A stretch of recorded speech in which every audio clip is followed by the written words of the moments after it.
Alright, it's Thursday, so you know what time it is. It's all about entrepreneurship. I got my good buddy, Brendan Bettis here.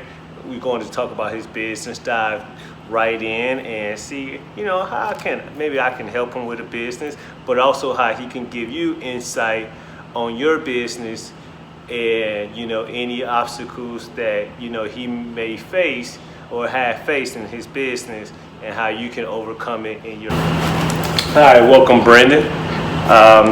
So my very first question to you is, what has been the biggest challenge you have faced, starting your business, starting Yard Tamers?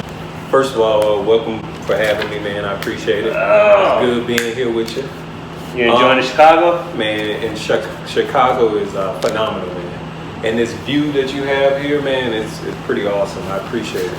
Oh, no problem, man. So back to the question, the biggest obstacle or the biggest challenge we faced as entrepreneurs starting our business? Well, you said we. No, why you say we? Well, I didn't start this company on my own. Okay. I started it with my business partner, who's also my brother as well. So we run it 50-50. Okay. So is that an obstacle? Or has that been the biggest obstacle you faced? It can be an obstacle if you're not on the same page as your business partner.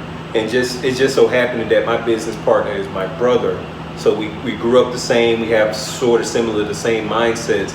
He has more of a management corporate mindset, and I have more of a business mindset. And that's part of the only clash that we have. So So that is the biggest obstacle. It's not the biggest obstacle, but it's one of them. Okay. The biggest obstacle is probably managing the finances. Oh, tell me about it. Managing the flow of capital going in and out of the business is probably one of the most difficult things that I've experienced, because without the proper flow of it, the business can crash.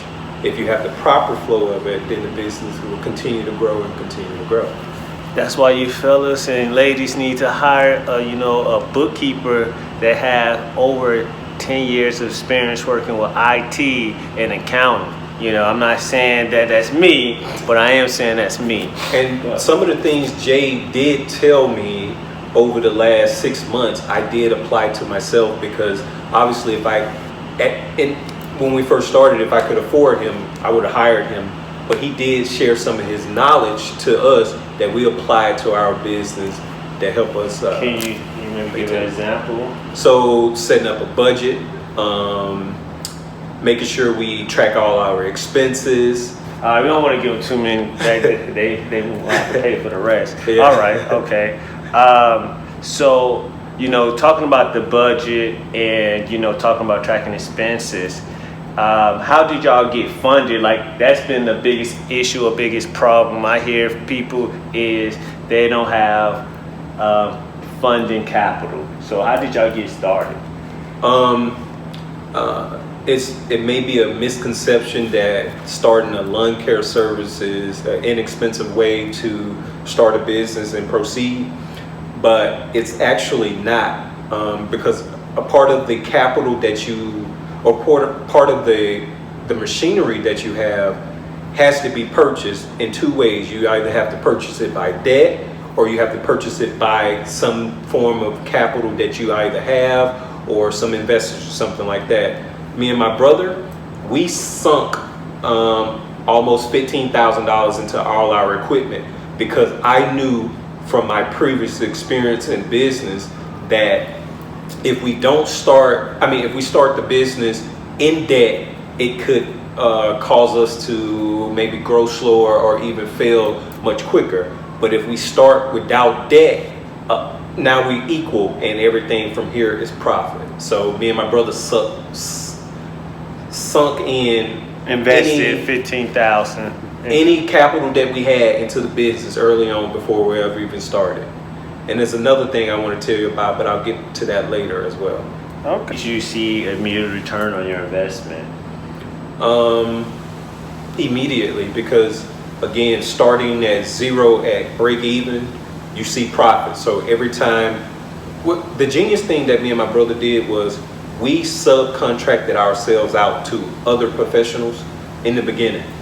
They taught us the business, we earned money, and we were able to acquire our own customers at the same time.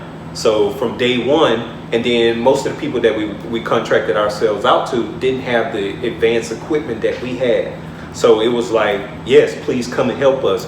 They were getting their jobs done quicker. We were learning extremely fast and stuff like that. So that's what we did in the beginning. And as a lawn care professional, what separate you and your brother or yard tamers from everyone else? That's a good question.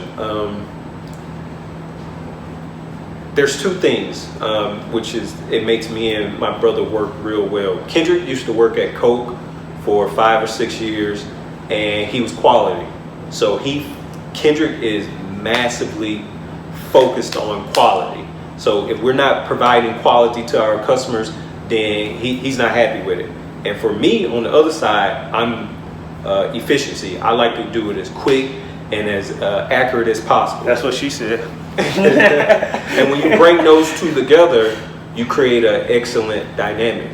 Okay. So that actually sounds like the best of both worlds, to be honest with you. It's the best of both worlds. Yeah, that actually sounds like the best of both worlds. So, do y'all ever see yourself butt heads when it comes to stuff like that? We butt heads on small things, like, and I'm just being honest. We butt heads on the business side of things, where I have more experience with, and then we butt heads on the quality sides of things because I want to go fast. But in any union, any relationship, any friendship, any businessship, we all are just clicking together, trying to find that perfect match and that unity. So it's not anything big that makes us just like hate each other. We just keep going. Okay, so I'm hearing a lot of positive, when it comes to starting a business. But we all know that, let's face it, business and starting a business and being an entrepreneur is not all positive. So do you have any bad stories or any bad moments that made you like, you know what, I want to walk away? Absolutely. In the beginning, like I told you guys, we subcontracted ourselves out.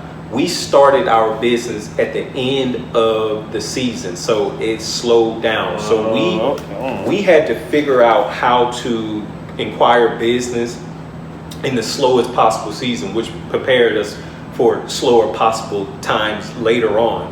Now, after that, at the beginning of the year, it rained in Mobile, Alabama. If you're ever anybody familiar with Mobile, Alabama, it rained for 2 months straight.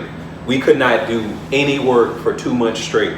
So during that period of time, that's why I told you early on in this conversation, if you don't master your finances in the beginning, that 2 month period would have crushed us. But some way possible, we maintained, we had our finances in order, and it got us through those two months. Gotcha. So being financial sound is definitely a key. Matter of fact, I want to say Warren Buffett mentioned that that's a top 2, top 3 skill to have, to be able to, not just budget, but to be able to read financial statements and accountancy is very boring, but it's very necessary if you're an entrepreneur and you're starting a business. 100%. Just know the basics. That's 100%. You need that within your repertoire. So you went from, y'all went from sinking $15K into the business, and now I hear you guys are actually, in the process of growing the business, hiring, staff members. Take us on that journey. Throughout the whole entire process of building this business, we've always subcontracted people out. Who idea was that? I would say it was mine, but it's really just the necessity. If we get a big job, it's no way possible 2 men can do the job by themselves. So when you price or get the job at the right price, now I can hire people to actually help me do this job. So all the people in the beginning were subcontractors. Now we're at a point where we can hire people on permanently, full-time, and I'm also testing out the next position that I will be hiring people on. Once I master that position, I will be training someone to do that position so I can move on to the next position. It's just a stepping process that you continue on as you build in this business. Okay. How far do you think you can take basically a professional lawn service business in this day and age, you know? I heard a quote that said, the only certain thing is uncertainty. So for me, I'm just gonna keep going. I could sit here and say, hey, I would like to create the first landscaping company that's $1 billion business. It's not impossible, but that will require a lot of different things, a long period of time, a lot of growth, period. But I'm just gonna continue to move on and stay consistent. So you can see yourself, you know, as an entrepreneur, you know, navigate or maneuver to, you know, other playing fields or other industries. Correct. When you create a business, it's not very likely that is going to be the only business that you are in. If you want to continue to grow and create a corporation or a company or something large, you're going to have to spin off into other We're trying to create dynasties. We're trying to empires. Yes. This is just step one. Like you take. Let me tell you the flow of things, and this is just real talk. You start your business, right? And you ensure that you profit, or you ensure that you accumulate your profits. When you accumulate these profits, you have to do something with these profits, because we're consumers by nature. And being consumers by nature means that we're gonna spend. But it is our responsibility to figure out how to spend and utilize that nature to our benefit. So you create all of these profits in this business, and you figure out how am I going to reinvest these profits in order to grow this business, or in order to grow my company, or whatever the case may be. That's the flow of things. You need to figure out how to manage that flow But for your business, how do you see yourself, or how do you see you implementing that to grow your business to the next level? I am creating a capital accumulation company or investment management company. That is the natural flow process of this landscaping business. So okay. You know, any advice that you might have for you know, any other young entrepreneurs that's looking to start a business, that's looking to maybe even work with other entrepreneurs like yourself? Like, what advice would you give to, you know, a young entrepreneur out there? Number one, you can do it. Anything can be turned into a business. Me and my brother did not even dream of starting a landscaping company as our first business. We just literally both got together and said, you know what, it's time, let's start a business. And we took some skills that we had from the past, some things that we did when we were kids, the things we sold candy when we were kids, we raised funds as kids, we cut grass as kids, and all of that stuff. We had people in our families. So we literally just said, what are we good at? Can we profit from it? And then we just went with it. So if you have any ideas, any simple ideas, number one, start with a service business, because the service business is going to teach you everything you need to know about business, and then you can move on to the products or investments. But find you one thing that you can do for other people and monetize it. That's just plain and simple. And you know, we talked about it or harped on it a little bit, but how important is providing great customer service in this day and age? Customer service basically tells you everything. Like, your customer's going to tell you what they need. They're going to tell you what they want.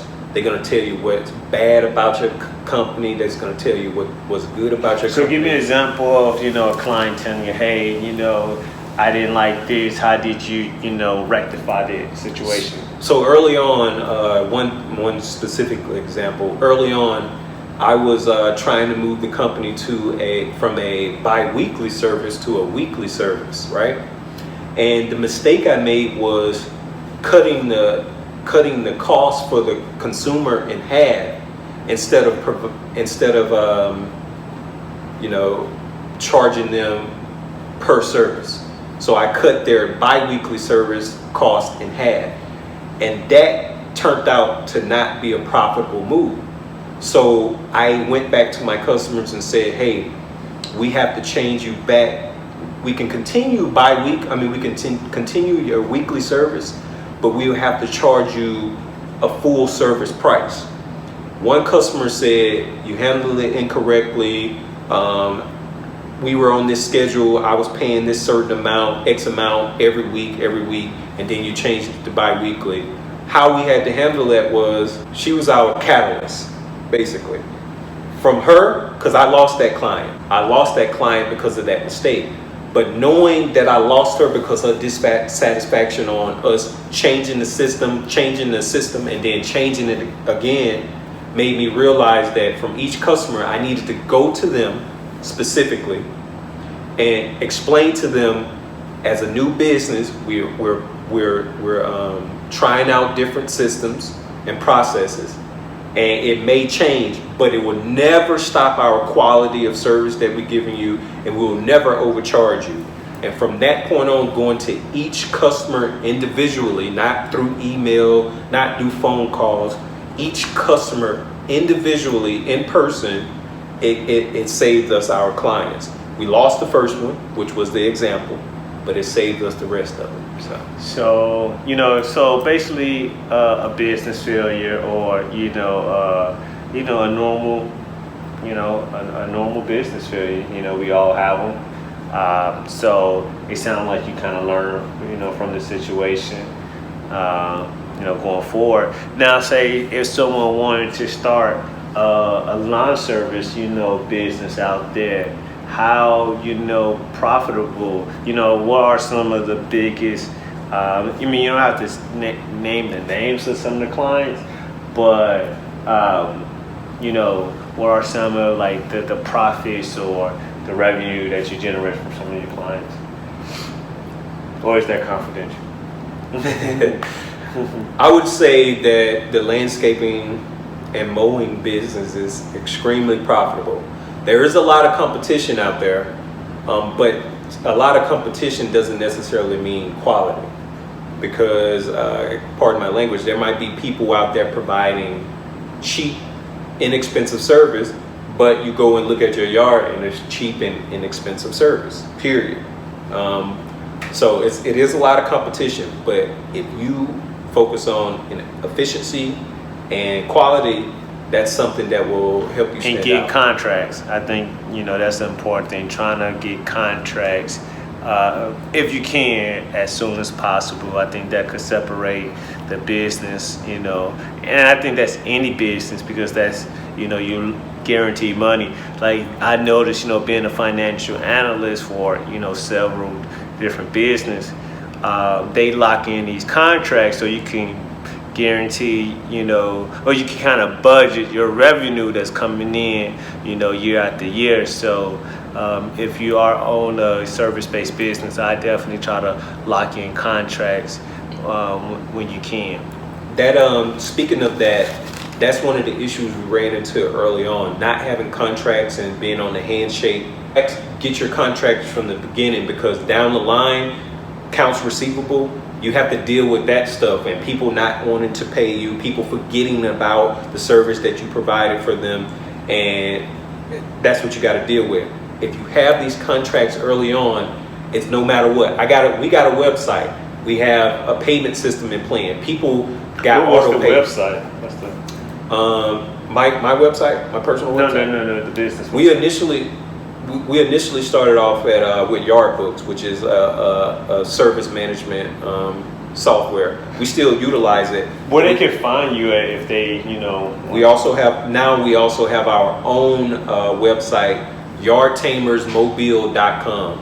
Yard Tamers, all one word, yardtamersmobile.com. Are y'all on Instagram or Facebook? We also on Instagram and Facebook at Yard Tamers. Just type in Yard Tamers LLC and you'll be able to find us, see all our work, see all the things that we've done thus far. Okay. So, we kind of talked about this, already, but where, you mentioned you want to kind of divert or, want to grow this into an empire. Do you still, with that vision, do you still see yourself or Yard Tamers being Yard Tamers 10 years down the line, or more just focused on the capital accumulation point at that point? I think Yard Tamers is going to be forever. I mean, grass is forever, I guess. Grass is forever. That service is never going anywhere. It's highly profitable. So Yard Tamers is going to be forever. All right. Well, I hope you liked today's video. Like I said, you had my boy Brendan.